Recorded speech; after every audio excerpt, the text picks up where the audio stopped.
Terpantas, terkini dan sahih. Bila-bila masa, di mana jua. Berita di jari. Subscribe YouTube Buletin TV3. Buletin 1.30 17 Jun 2019. Anda bersama dengan saya Siti Khadijah Jaafar. Tajuk utama tengah hari ini. Kerajaan tetap tidak sokong perkahwinan sesama jenis. Kanak-kanak orang asli mangsa ke-15 meninggal dunia.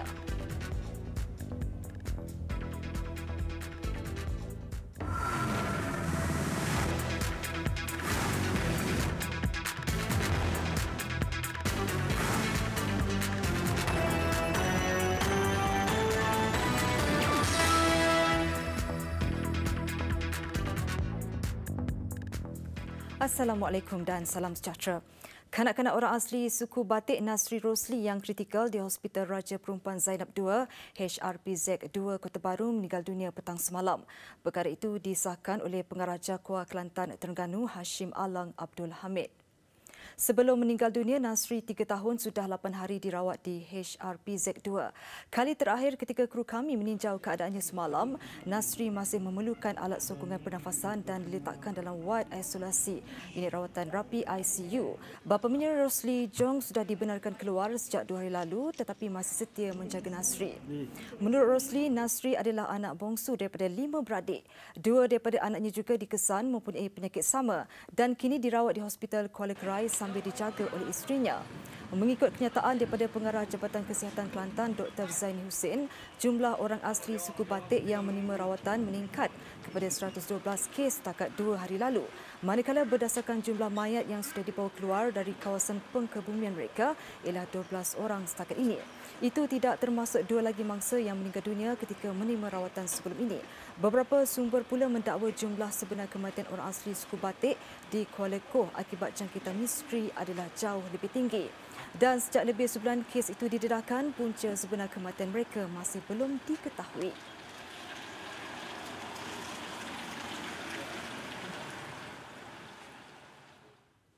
Sementara itu, Menteri Kesihatan Datuk Seri Dr. Zulkifli Ahmad berkata kanak-kanak itu meninggal dunia dipercayai kerana komplikasi demam campak. Satu lagi kes kanak-kanak yang berumur 2 tahun,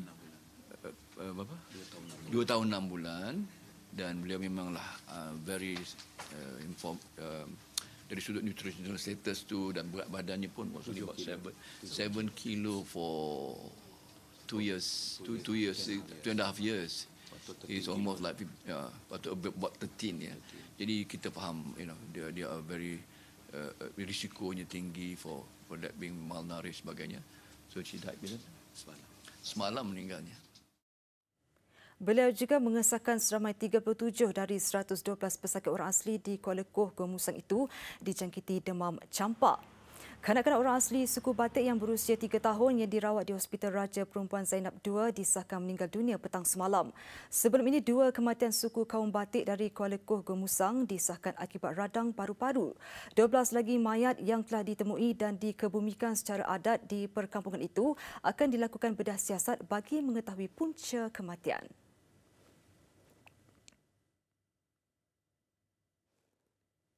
Dalam pada itu, seorang lagi orang asli dimasukkan ke Hospital Hulu Terengganu kerana disyaki menghidap tanda-tanda jangkitan pada saluran pernafasan. Perkembangan itu menjadikan jumlah pesakit orang asli yang dimasukkan ke Hospital Hulu Terengganu meningkat kepada 10 orang. Pengarah Kesihatan Terengganu Dr. Muhammad Yusof berkata lelaki berumur 29 tahun itu, penduduk dari kampung Sungai Berua di Hulu Terengganu, dimasukkan ke hospital malam tadi. Katanya pesakit berkenaan mengalami batuk-batuk selama 3 hari dan datang ke hospital tersebut untuk mendapatkan rawatan. Pesakit ini sebenarnya mempunyai hubung kaitlah dengan Kuala Koh kerana beliau telah mempunyai keluarga di sana dan telah melawat Kuala Koh beberapa kalilah dalam masa kejadian. Katanya kesemua pesakit orang asli diletakkan di wad berasingan bagi mengelak jangkitan pada pesakit lain. Kesemua mereka kini dilaporkan dalam keadaan stabil. Beliau ditemui semasa merasmikan klinik kesihatan Marang yang dinaik taraf yang menelan belanja RM17 juta siang tadi. Malaysia tidak akan membenarkan perkahwinan sesama jenis seperti yang dilakukan oleh negara-negara lain termasuk terbaru di Taiwan baru-baru ini. Perdana Menteri Tun Dr. Mahathir Mohamad menegaskan perkahwinan ialah tentang anak. Jadi mana mungkin kata beliau perkahwinan sesama jenis boleh mendapatkan zuriat.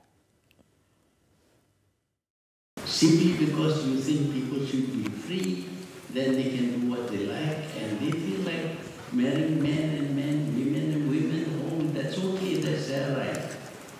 I think rights have got limits. There is such thing as absolute right to do everything. Tun Dr. Mahathir berkata demikian dalam sesi soal-jawab selepas menyampaikan syarahannya di Cambridge Union pagi tadi. Perdana Menteri juga sebelum ini menegaskan amalan seperti lesbian, gay, bisexual, transgender, LGBT tidak akan diterima sama sekali di negara ini.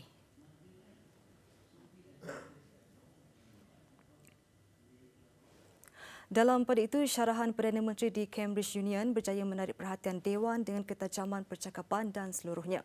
Syarahan tanpa teks Perdana Menteri di dalam Dewan Cambridge Union Society itu berkisar mengenai kisah dari zaman penjajahan British hingga ke masalah yang dihadapi negara dan dunia pada masa kini. Seperti syarahan yang disampaikan di Oxford Union Januari lepas, Tun Dr. Mahathir tetap dalam pendiriannya dalam banyak isu. Ia termasuklah isu pembangunan negara rejim Israel atas kesengsaraan dan kekejaman yang dilakukan terhadap rakyat Palestin. Dalam syarahan itu, beliau juga menceritakan bagaimana Malaysia mengubah tumpuannya daripada barat ke timur dan kegusaran terhadap pemingkiran negara-negara kecil oleh negara besar. Pendengar yang hadir juga tertarik apabila Tun Dr. Mahathir menyatakan dalam bahasa Inggeris mereka tidak maksudkan apa yang mereka katakan. For example, the chairman in Parliament is called Mr. Speaker, but he's not allowed to speak. Malaysia, of course, is a member of the British Commonwealth of Nations, but wealth is confined to a few countries. It's not common at all. During the time when we were under British rule, they used to call the Malay sultans the rulers, but of course they were not allowed to rule. And the rulers had advisors who actually rules. So in the English language, when they say something, it doesn't really mean what they say. So when they criticize us that we are dictators and things like that, I don't think they mean it. Turut hadir di syarahan berkenaan isteri beliau, Tun Dr. Siti Hasmah Muhammad Ali, Menteri Luar Datuk Saifuddin Abdullah serta Menteri Belia dan Sukan Syed Saddiq Syed Abdul Rahman. Pendengar syarahan pula termasuklah pelajar Universiti Cambridge, pelajar Malaysia di UK dan juga rakyat Malaysia di negara itu. Sebelum itu, hampir 2,000 warga Malaysia yang bekerja dan belajar di United Kingdom, UK, memeriahkan majlis rumah terbuka Hari Raya Aidilfitri Suruhanjaya Tinggi Malaysia di London. Kehadiran Tun Dr. Mahathir turut menambah seri dan kemeriahan di majlis berkenaan. Koresponden TV3 Haliza Hashim melaporkan dari London. Turut hadir isteri Perdana Menteri Tun Dr. Siti Hasmah Muhammad Ali, Menteri Luar Datuk Saifuddin Abdullah dan Menteri Belia dan Sukan Syed Saddiq Abdul Rahman. Sejurus selepas Perdana Menteri tiba, tetamu yang hadir bersesak untuk bertemu dengan beliau dan tidak melepaskan peluang untuk bersalaman dan merakamkan gambar.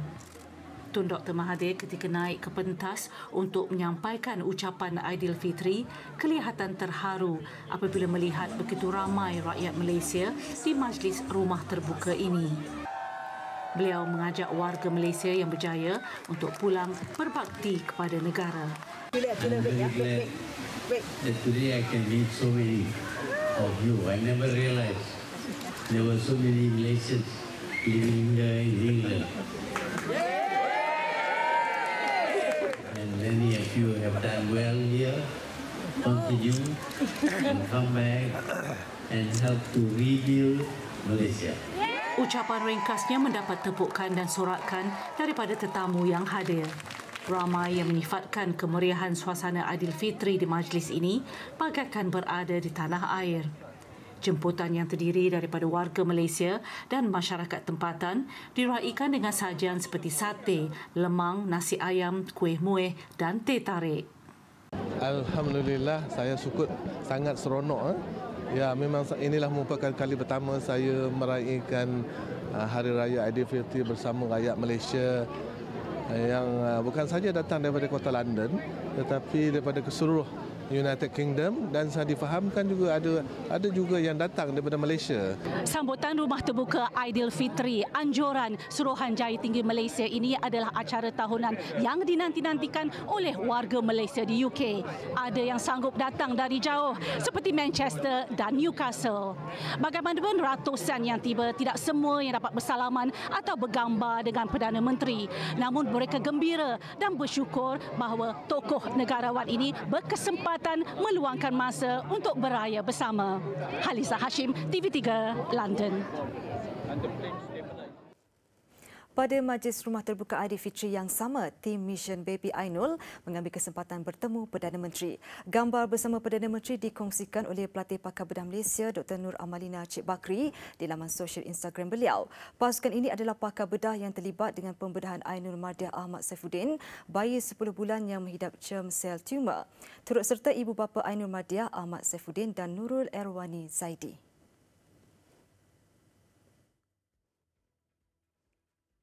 Bekas Ketua Polis Negara Tan Sri Khalid Abu Bakar memberi keterangan sebagai saksi ke-47 Suruhanjaya Siasatan Diraja RCI mengenai penemuan kem penempatan sementara dan kubur di Wang Kelian Perlis yang ditubuhkan untuk menyingkap tragedi pada tahun 2015 itu.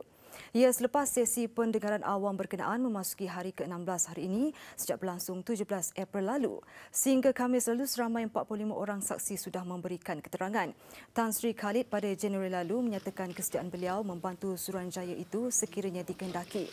Saksi ke-16 bekas Ketua Polis Perlis Zul Aznam Harun sebelum ini memaklumkan bahawa selepas menyedari kewujudan kem itu, beliau menghubungi Tan Sri Khalid, Ketua Polis Negara ketika itu bagi memaklumkan perkara berkenaan. Namun jelasnya arahan secara spesifik diberikan supaya tunggu dulu bagi tindakan selanjutnya. RCI yang dianggotai 7 anggota dipengerusikan bekas Ketua Hakim Negara Tun Arifin Zakaria dengan bekas Ketua Polis Negara Tan Sri Nurin Mai sebagai timbalan pengerusi.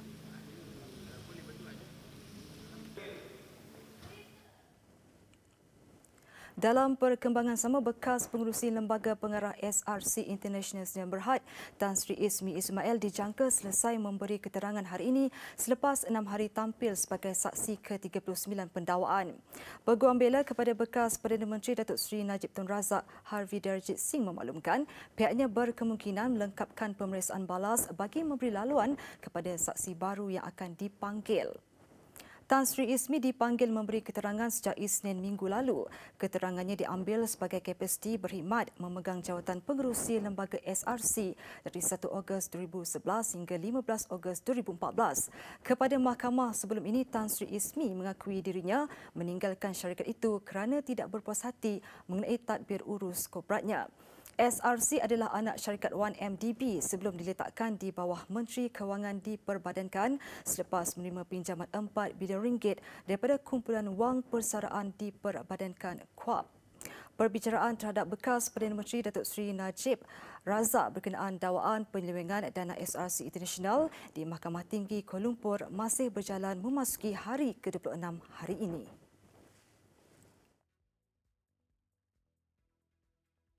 Peningkatan pelaburan langsung asing FDI pada suku pertama tahun ini membuktikan bahawa Malaysia mempunyai harapan yang cerah untuk meningkatkan ekonominya. Menteri Kewangan Lim Guan Eng berkata Malaysia telah menunjukkan prospek pertumbuhan yang memberasangkan setelah berjaya menarik keyakinan pelabur asing.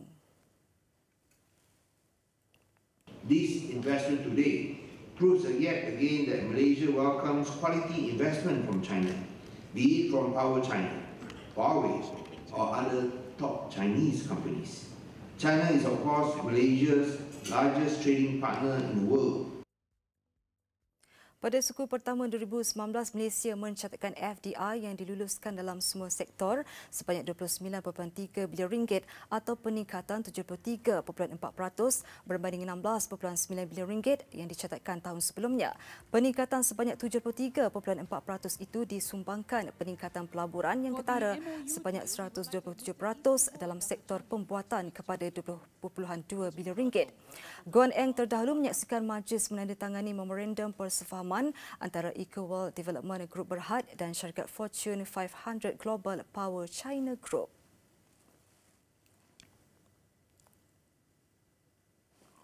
Majlis Perbandaran Klang MPK akan melancarkan operasi besar-besaran ke atas kilang plastik haram di daerah itu. Yang di-Petua MPK Datuk Muhammad Yassid Bidin berkata, pemeriksaan dan siasatan mendapati masih ada kilang terbabit giat beroperasi terutama di Teluk Gong dan Pulau Indah di Pelabuhan Klang. Operasi besar-besaran bermula minggu ini akan dilaksanakan dalam tempoh 3 bulan. Operator-operator kilang plastik yang tidak ada berlesen ni tadi supaya segeralah menutup kilang-kilang mereka sebelum tindakan kompaun, malah tindakan membawa ke mahkamah juga akan diambil sekiranya mereka terus berdegil melakukan aktiviti tanpa kebenaran tersebut. Katanya sebanyak 47 kilang plastik haram direkodkan di Klang. 9 daripadanya sudah ditutup, manakala pemilik sebuah lagi kilang didakwa di mahkamah. Satu task force membabitkan Pejabat Tanah dan Daerah Tenaga Nasional Berhad, Air Selangor, Polis dan lain-lain jabatan berkaitan juga ditubuhkan bagi menangani kilang plastik haram. Datuk Muhammad Yassid ditemui selepas merasmikan program Streetball 3-on-3 Challenge 2019 di Galeri Jualan Gravity 8 Klang semalam. Yang dibina dengan kawan-kawan semua. Apa khabar? Selepas berjaya menembusi pasaran Amerika Syarikat dan Indonesia, Stick Fresh, pelekat buatan tempatan yang berfungsi memanjakan jangka hayat buah-buahan, kini bakal melebarkan sayapnya ke beberapa lagi pasaran baharu tahun ini. Selain India, pihak syarikat Stick Fresh International yang Berhad turut komited mengeksport produknya ke Vietnam, Korea Selatan, Singapura dan Turki tahun ini. We have developed this technology for almost 3 years, and then we have spent like almost 1.8 million toward the research, and then this is our first year lah. Ini tahun pertama kita masuk pasaran, and then we receive a lot of queries, terutama di India market. So, and then we are currently doing our research lah lagi untuk improve our formulation, improve our product development, and then dengan adanya pasaran yang tinggi, yang banyak permintaan ini, we managed to open up a new factory dinilai which can produce like 20 million pieces a month lah. Terdahulu berlangsung majlis menandatangani kerjasama strategik antara Stick Fresh International dengan Stick Fresh India. Pihaknya mensasarkan jualan 500 juta keping pelekat Stick Fresh tahun depan selain meluaskan penggunanya dalam industri buah-buahan bersaiz kecil seperti strawberry.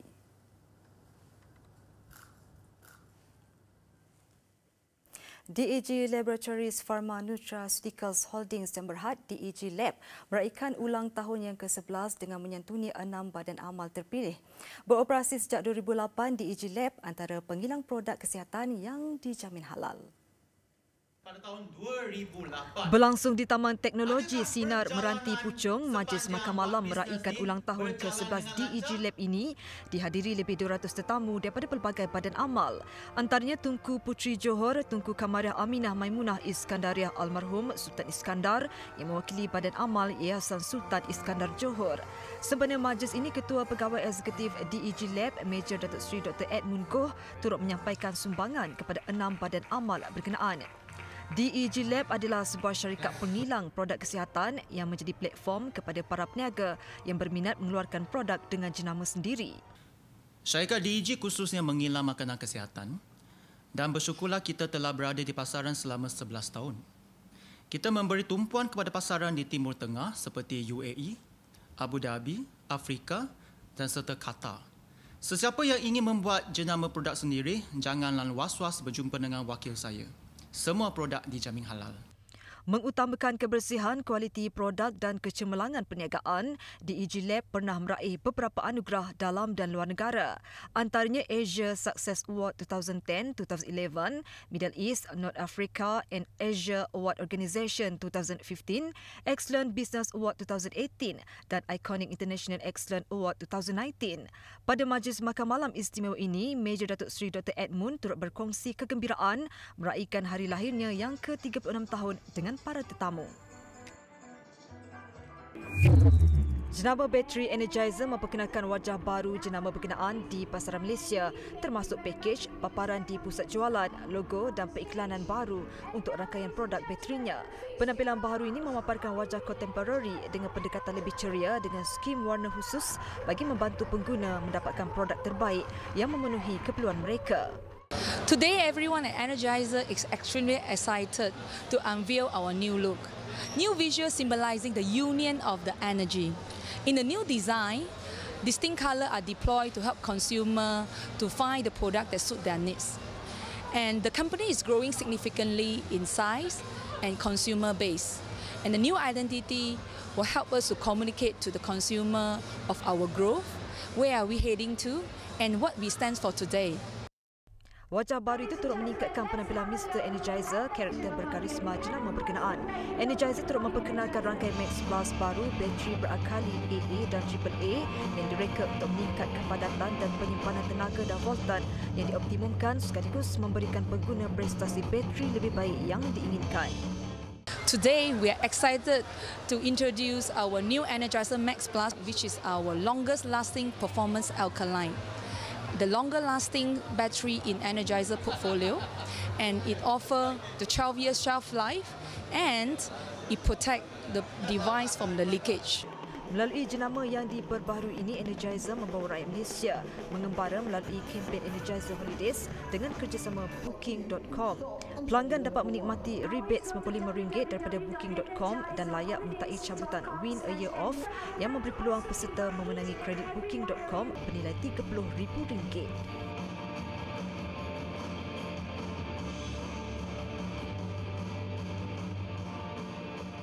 Besar impaknya. Tular selepas hasilnya. Pantas menampilkan prosiding ini secara dalam keuangan maya. Berita di jari. Subscribe YouTube Bulletin TV3. Laporan luar negara. Isteri Perdana Menteri Israel mengaku bersalah menyalahgunakan dana awam dan dikenakan denda $15,000 Amerika.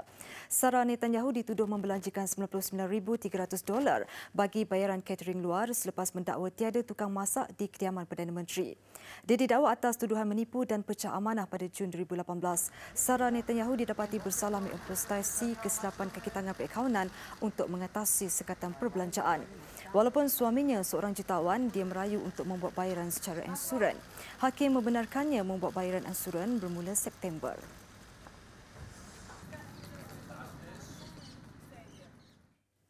Bekas pemimpin Sudan Omar al-Bashir muncul buat pertama kali di khalayak ramai sejak disingkirkan ketika dibawa ke pejabat pendakwa raya di Khartoum. Bashir berdepan tuduhan memiliki mata wang asing, rasuah dan menerima hadiah secara haram. Bashir didakwa dari percara Kober ke ibu kota dengan kawalan ketat konvoi bersenjata.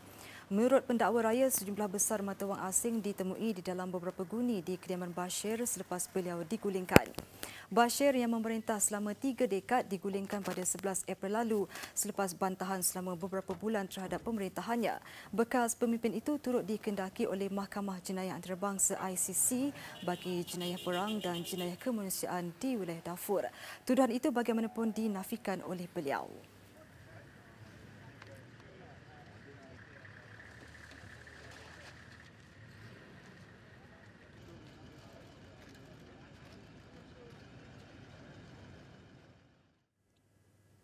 Proses mengira undi bagi pilihan raya Presiden bermula di Guatemala selepas semua pusat mengundi ditutup. Bekas wanita pertama Sandra Torres, 63 tahun, dijangka menjadi calon pilihan pengundi bagi menggantikan Presiden Jimmy Morales. Kira-kira 8 juta penduduk Guatemala layak mengundi. Pusat mengundi di seluruh negara yang dibuka pada jam 7 pagi waktu tempatan ditutup pada jam 6 petang. 19 calon bertanding merebut jawatan Presiden. Keputusan awal dijangka diketahui hari ini.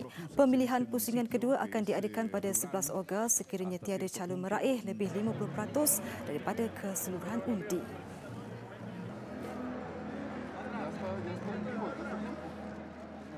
Besar impaknya. Tular selepas hasilnya. Pantas menampilkan prosiding ini secara dalam keuangan maya. Berita di jari. Subscribe YouTube Bulletin TV3. Sukan. Satu lagi sejarah manis dicipta pasukan negara dalam kejuaraan motosikal dunia MotoGP kali ini di Catalunya. Petronas Yamaha Sepang Racing meraih podium sulung dalam kelas utama menerusi pelumba Fabio Quartararo yang meraih tempat kedua di belakang Marc Marquez dari Respol Honda. Perlumbaan siri ke-7 musim ini berlangsung di Sirkuit Barcelona, Catalunya.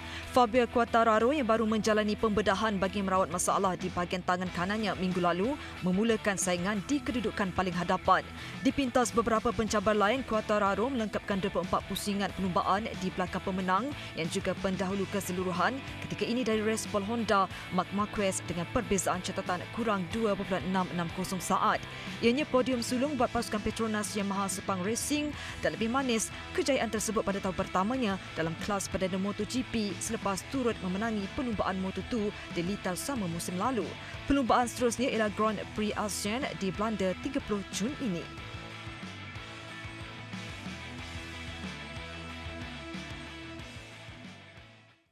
Malaysia hampir-hampir melangkah sejarah menerusi pemanah Khairul Anwar Mohamad untuk bergelar juara dunia sebelum terpaksa akur dalam penentuan shoot-off. Wakil negara itu dikecewakan lawan ranking ketiga dunia dari Amerika Syarikat Brady Ellison di perlawanan akhir recurve kejuaraan dunia di St. Hertogenbosch, Belanda, sekaligus membawa pulang pingat perak yang juga warna sulung buat kontingen negara. Khairul Anwar Mohamad memberikan cabaran sengit kepada Brady Ellison yang menghuni ranking ketiga dunia sebaik saingan bermula hinggalah mengikat lawan dalam 3 set awal bagi membolehkan mereka seri 3-3. Ellison yang memiliki reputasi 7 kejuaraan dunia bagaimanapun menang set keempat untuk meletakkan Amerika Syarikat mendahului 5-3. Wakil negara berusia 27 tahun itu membuat kebangkitan menang set kelima sekaligus mengikat kedudukan 5-5 memaksa perlawanan diheret ke penentuan shoot-off untuk mencari pemenang. Brady berjaya mencapai sasaran 10 mata sebelum percubaan Khairul tersasar ke lingkungan 8 dan merelakan kemenangan berpihak lawan.